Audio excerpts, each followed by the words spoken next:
یعنی کسی بھی حکومت میں جب روس کو یہاں افغانستان کے اندر شکست ہوئی تو یہ نہیں سوچا گیا کہ جی جو بیرون ملک افغان مہاجرین ہیں ان کو واپس بسایا جائے افغانستان کے اندر، ان کو لگایا جائے افغانستان کی تعمیر نو اور افغانستان کی ترقی کے اوپر۔ ظاہر ہے کہ لٹے پٹے افغانستان میں وہ مواقع نہیں تھے، جنگ زدہ ملک تھا، وہاں پہ بے روزگاری تھی، وہاں پہ صرف آپ بیابانوں میں، صرف آپ صحراؤں میں، صرف پہاڑوں میں زندگی نہیں بسر کر سکتے۔ یہ افغان مہاجرین آئے، انہوں نے محنت مزدوری شروع کی، مختلف ممالک میں وہ گئے، یورپ میں بھی ہیں، اچھی زندگی گزار رہے ہیں،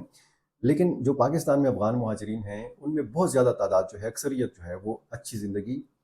نہیں گزار رہے ہیں۔ وہ افغان مہاجرین جو ہیں وہ محنت مزدوری کرتے ہیں، بہت کم ایسے افغان ہیں جو صاحب استطاعت ہیں، مالدار ہیں، جن کے پاس سرمایہ ہے۔ اب جب افغانستان میں دوبارہ برسر اقتدار آئے طالبان، تب بھی تقریباً 6 سے لے کر 8 لاکھ تک بتایا جا رہا ہے کہ افغان باشندے جو ہے یہ پاکستان آ گئے۔ یہ افغان طالبان کو پسند نہیں کرتے تھے، ان کو ایک خوف تھا کہ شاید افغان طالبان آئیں گے تو پتہ نہیں کیا ہو جائے گا، تو یہ وہاں سے بھاگ کھڑے ہوئے اور یہ پاکستان منتقل ہوئے۔ یعنی جو افغانستان کے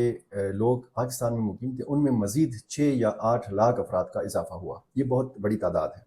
اور ظاہر ہے کہ جب ایک ملک میں جب وہ خود مسائل سے دوچار ہو تو اس میں اتنی بڑی تعداد میں جب دوسرے ملک سے لوگ آتے ہیں تو پھر ظاہر ہے کہ مسائل بڑھتے ہیں۔ اسی طرح کی بات میں کرتا ہوں، جب یہاں سے افغان مہاجرین لاکھوں کی تعداد میں ایک ایسے ملک میں جائیں گے کہ جہاں انفراسٹرکچر نہیں ہے، جہاں کی حکومت اس قابل ابھی نہیں ہوئی کہ وہ اتنے لاکھوں افغان مہاجرین کی دیکھ بھال کر سکے، وہاں پہ روزگار کے مواقع نہیں ہیں، وہاں پہ رہائش کا بندوبست نہیں ہے، تو ظاہر ہے کہ اب افغانستان کے لیے بھی مسائل ہیں، اس میں کوئی شک نہیں ہے۔ یہ جو سلسلہ ہم دیکھ رہے ہیں، اب وہاں سے جو لوگ آئے ہیں، جیسے بتایا جاتا ہے کہ جی صحافی، وہاں پہ خواتین، وہاں پہ این جی اوز کے ساتھ کام کرنے والے، وہاں پہ امریکہ اور برطانیہ کے لیے کام کرنے والے، وہاں پہ میوزیشنز جو شعبہ موسیقی کے ساتھ وابستہ لوگ ہیں، کہتے ہیں کہ ان کے لیے بڑے مسائل ہیں۔ یہ اگر پاکستان سے بے دخل کیے جائیں گے، یہ لوگ اگر افغانستان ان کو بھیجا جائے گا تو وہاں پر ان کی زندگی کو خطرات لاحق ہیں، یہ کہا جاتا ہے۔ اب افغان پناہ گزینوں پر جو اس وقت ہو رہا ہے، یہ اس سے قبل جو ہوا، جو ان کو بے دخل کیا گیا، ایمنسٹی انٹرنیشنل نے اس حوالے سے پاکستان سے کہا تھا کہ افغان مہاجرین کو ملک بدر کرنے کے لیے دوسرا مرحلہ جو ہے اس کو روکا جائے، خاص طور پر خواتین اور لڑکیوں کا جو تحفظ ہے وہ یقینی بنایا جائے۔ پاکستان کی نئی حکومت شہباز شریف کی سربراہی میں قائم ہو چکی ہے، آپ کو پتہ ہے، اور اس تنظیم نے اس نئی حکومت سے بھی یہ کہا تھا کہ افغان پناہ گزینوں پر ظلم و ستم کو فوری طور پر بند کیا جائے، اور بین الاقوامی جو قانونی ذمہ داریاں ہیں وہ ذمہ داریاں حکومت پاکستان پوری کرے، اور وطن واپسی کا جو اصول ہے وہ اصول اپنایا جائے، اس طرح جبری بے دخل نہ کیا جائے افغان مہاجرین کو، یہ ایمنسٹی انٹرنیشنل نے کہا ہے، کیونکہ اس فیصلے سے بہت زیادہ افغان مہاجرین جو ہیں یہ متاثر ہوں گے۔ پہلے میں آپ کو بتا چکا ہوں کہ 5.25 لاکھ تک جو لوگ ہیں وہ واپس بھجوائے جا چکے ہیں، اور جو اقوام متحدہ کا ادارہ ہے برائے مہاجرین، ان کے اعداد و شمار کے مطابق پاکستان میں 2.1 ملین افغان مہاجرین کے پاس امیگریشن کی قانونی دستاویزات ہیں، یعنی تقریباً کوئی 21 لاکھ کے لگ بھگ ایسے افغان مہاجرین ہیں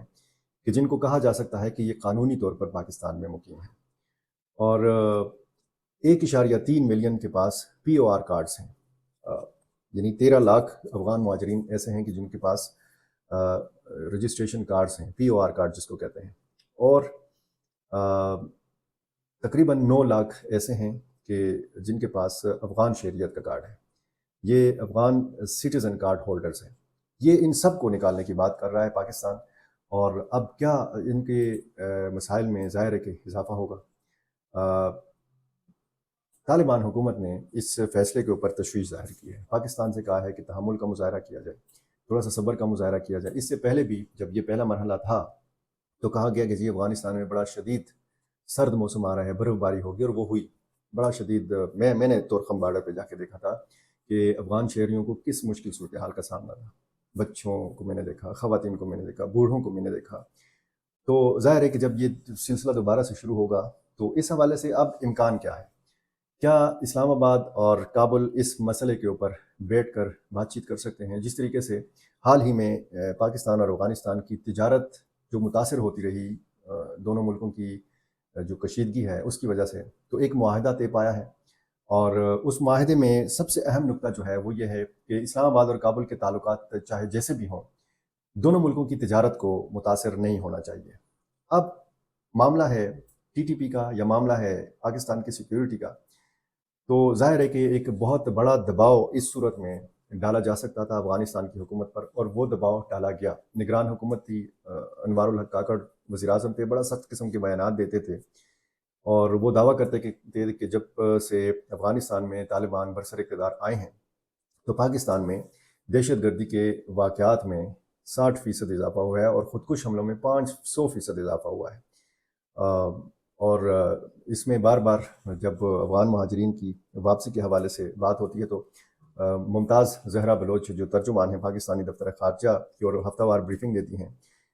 اسی معاملے کے اوپر سوال کیا گیا ان سے، اور انہوں نے کہا کہ جی پاکستان کا فیصلہ جو ہے یہ اٹل ہے، اور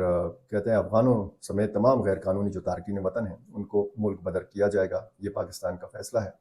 اور انہوں نے یہ بھی الزام لگایا تھا کہ پاکستان میں سیکیورٹی کے واقعات کی جو واقعات ہوتے ہیں اس میں افغانستان کی سرزمین استعمال ہوتی ہے، اور ان میں غیر قانونی جو افغان مہاجرین ہیں یا جو باقی غیر ملکی ہیں یہ ایسے واقعات میں پاکستان کے اندر ملوث ہیں۔ تو یہ صورتحال ہے، اور اس میں نے آپ کو بتایا کہ خواتین، لڑکیوں، صحافیوں اور سول سوسائٹی کے جو کارکن ہیں ان کو بہت زیادہ مسائل کا سامنا ہے، وہ سخت پریشان ہیں اس معاملے پہ۔ دیکھنا اب یہ ہے کہ عید الفطر کے بعد کیا فیصلہ ہوتا ہے، کیا کابل سے اس حوالے سے بطور خاص رابطہ کیا جائے گا اسلام آباد سے، اور کیا اسلام آباد یہ مان لے گا کہ اس میں تھوڑی بہت ترمیم ہونی چاہیے، اور اگر یہ ترمیم ہوتی ہے تو پھر ظاہر ہے کہ پہلے اسی پر فوکس کیا جائے گا کہ جو غیر قانونی افغان مہاجرین ہیں ان کو پہلے مرحلہ میں مکمل طور پر پاکستان سے باہر نکالا جائے۔ ایک باقاعدہ ملاقات ہوئی تھی افغانستان میں طالبان حکومت کے جو پناہ گزینوں اور واپسی کے نائب وزیر ہیں مولوی عبدالرحمن راشد، ان کی کابل میں پاکستانی سفارت خانے کے نائب ناظم الامور جنید وزیری سے ملاقات ہوئی تھی۔ انہوں نے یہ بتایا تھا انٹرنیشنل میڈیا کو کہ اس ملاقات کا بنیادی موضوع جو تھا وہ افغان عازمین حج کے بارے میں تھا جو پاکستان کے راستے حج کے لیے سعودی عرب جا رہے تھے،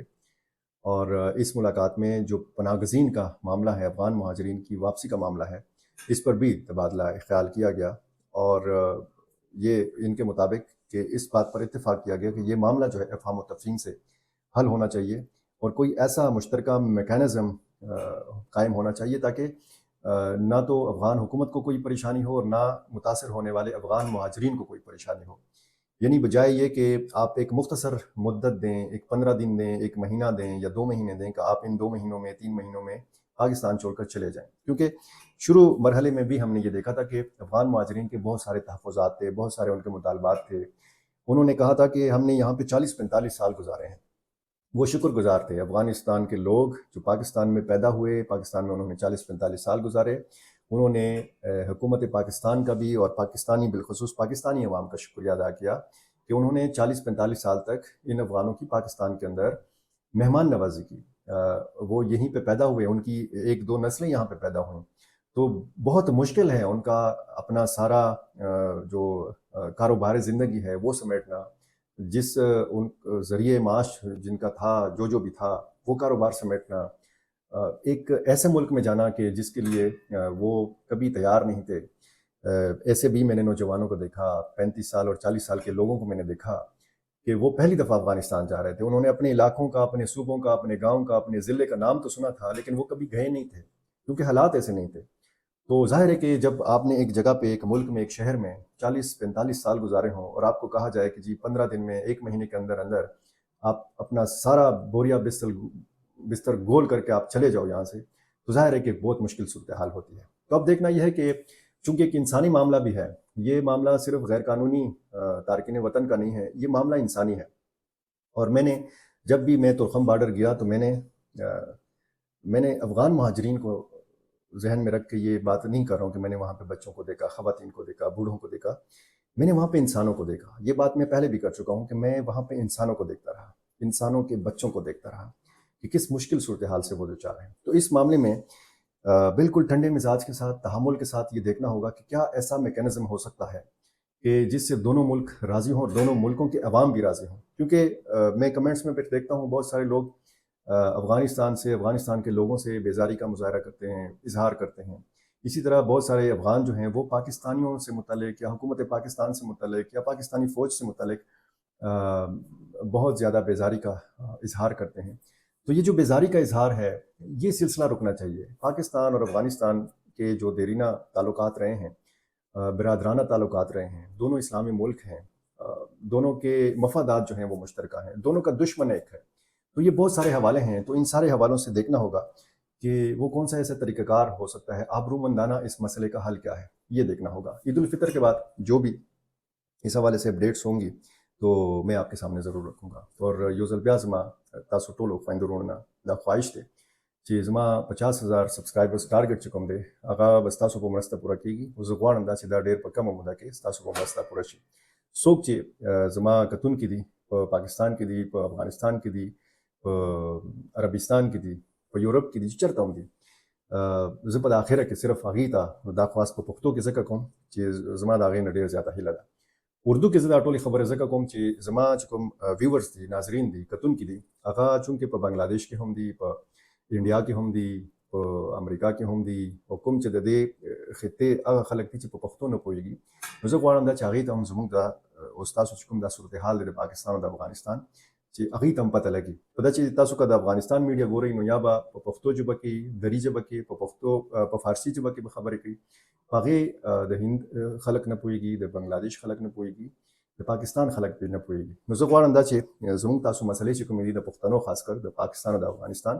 چې هغه خلکو ته هم ورسي چې څوک په پښتو نه پوهېږي. مینه او مننه او ډېره هیله د ستاسو د مزید مینې. مننه.